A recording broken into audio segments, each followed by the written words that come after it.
दोस्तों, आज हम बात करेंगे उत्तर प्रदेश की सियासत से जुड़े एक अहम दौरे की, एक ऐसे युवा सांसद की जिन्होंने दलित पिछड़ों की राजनीति को नया तेवर दे दिया है। वो है नगीना के सांसद और भीम आर्मी चीफ चंद्रशेखर आजाद। इस वक्त वो अपने संसदीय क्षेत्र नगीना के दौरे पर हैं और आज का दिन उनके लिए और पूरे नगीना के लिए गौरव का दिन है।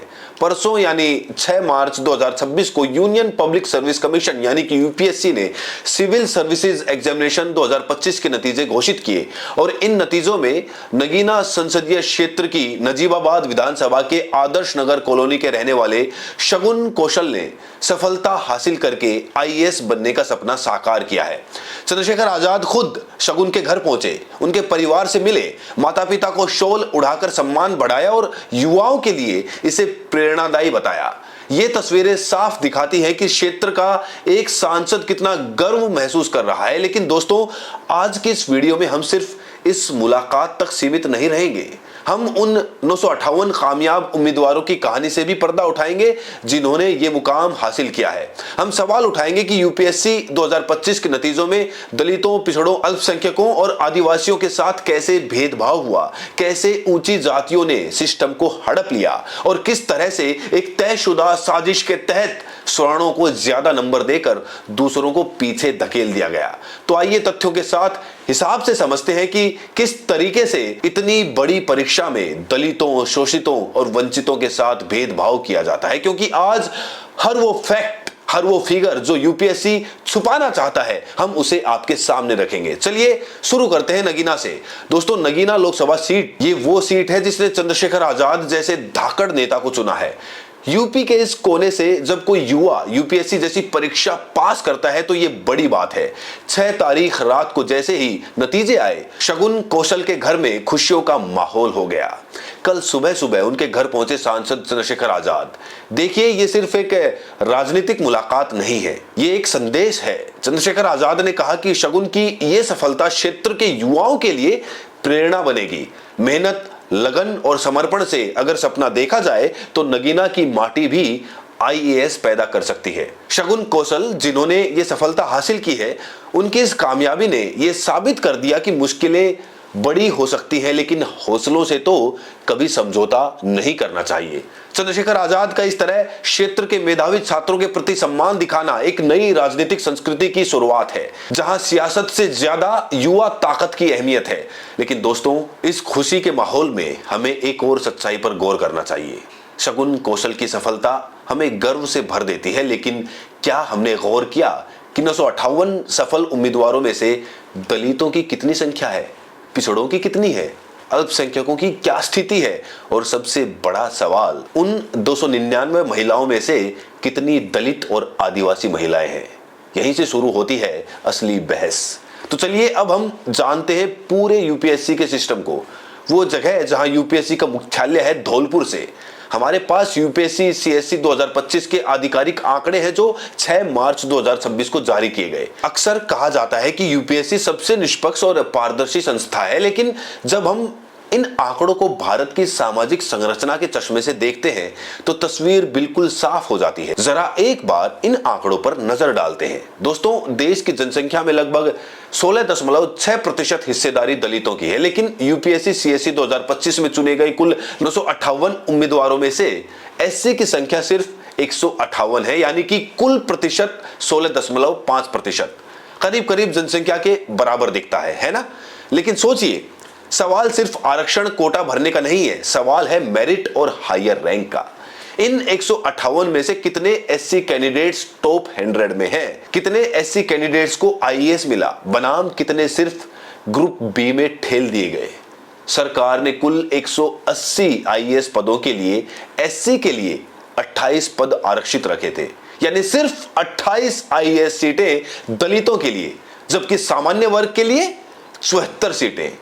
ये अंतर ही बता देता है कि कमान किसके हाथ में है। अब बात करते हैं आदिवासी यानी एसटी की। जनसंख्या में 8.6% हिस्सेदारी, लेकिन चयन में सिर्फ 73 कैंडिडेट, ये सिर्फ 7.6% बैठता है।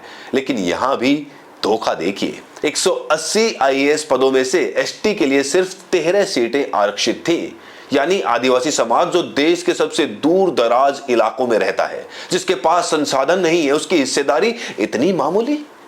वहीं पे पिछड़ा वर्ग यानी ओबीसी की भी हालत देख लेते हैं। ये तो सबसे बड़ा धोखा है। देश में ओबीसी की जनसंख्या करीब 41% है। यूपीएससी 2025 में ओबीसी कैंडिडेट्स की संख्या है 306।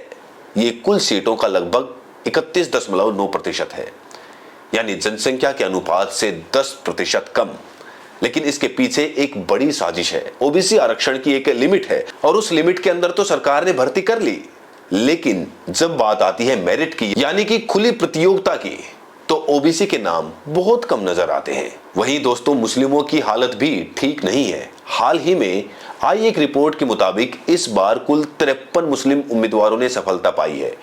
ये कुल का 5.53% है। देश में मुस्लिम आबादी करीब 14% है, यानी एक समुदाय जो आबादी का सबसे बड़ा हिस्सा है अल्पसंख्यकों में, उसकी हिस्सेदारी महज 5% है। इस कोटे में AR राजा मोहिद्दीन ने 7वीं रैंक हासिल की, इफ्रा शम्स अंसारी ने 24वीं रैंक हासिल की।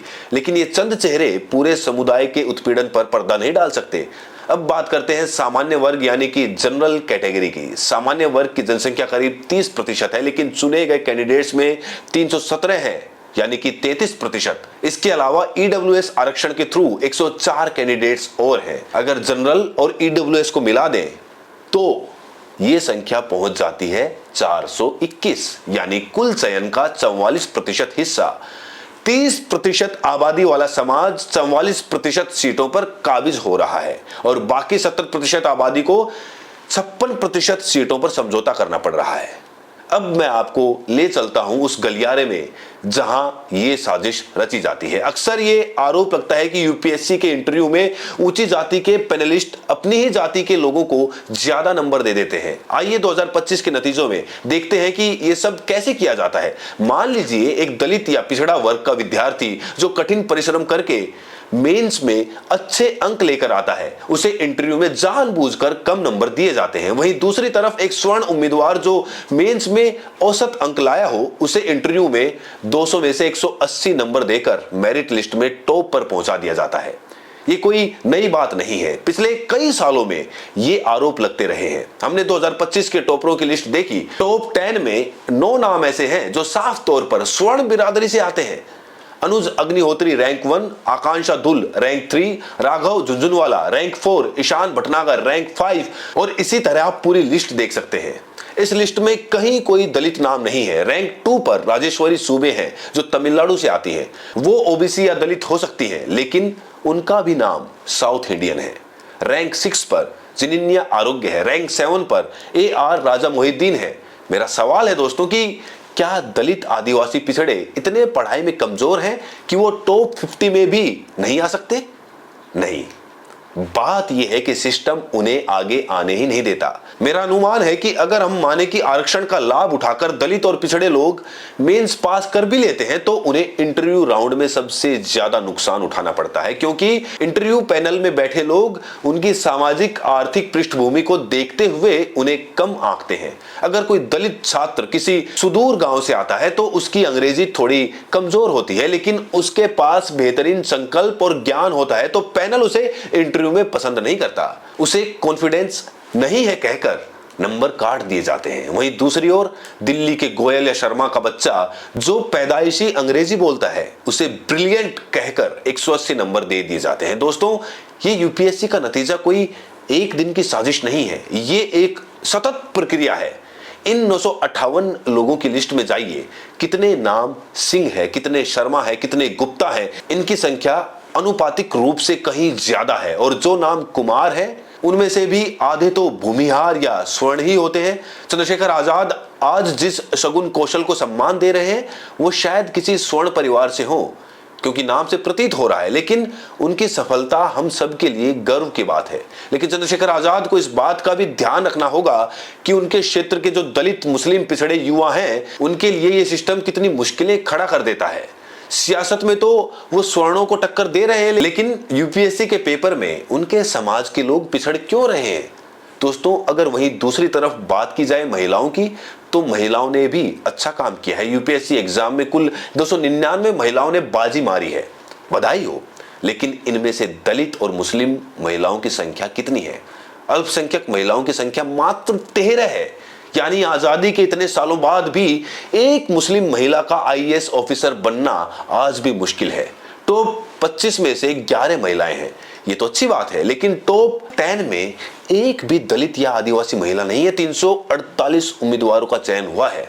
फिलहाल प्रोविजनल रखा गया है, यानी उनके डॉक्यूमेंट्स की जांच होनी बाकी है। इसी प्रोविजनल लिस्ट में कितने दलित पिछड़ों के सर्टिफिकेट फंस जाते हैं और कितने सवर्णों के फॉर्मेलिटी कहकर क्लियर हो जाते हैं, ये कोई राज नहीं है, बल्कि एक सोची समझी साजिश है जिसके तहत परीक्षार्थियों को गुमराह किया जाता है। दोस्तों, चंद्रशेखर आजाद का शगुन कौशल के घर जाना एक सकारात्मक राजनीतिक संदेश है। हमें उनके इस कदम की सराहना करनी चाहिए, लेकिन हमें यह भी उम्मीद करनी चाहिए कि वो जल्द ही यूपीएससी के इन पक्षपातपूर्ण नतीजों पर सवाल उठाएंगे। उन्हें संसद में ये मांग उठानी चाहिए कि यूपीएससी हर साल कैटेगरी के हिसाब से न सिर्फ फाइनल सिलेक्शन बल्कि इंटरव्यू में दिए गए नंबरों का भी ब्यौरा सार्वजनिक करे। पता चले कि किस जाति के कैंडिडेट को इंटरव्यू में कितने नंबर दिए गए। ये सिर्फ एक परीक्षा का नतीजा नहीं है, ये भारत के सामाजिक न्याय की परीक्षा है। आज 958 लोग कामयाब हुए हैं, लेकिन इनमें अगर दलित, आदिवासी, पिछड़े, अल्पसंख्यक कम है तो ये लोकतंत्र के लिए खतरे की घंटी है।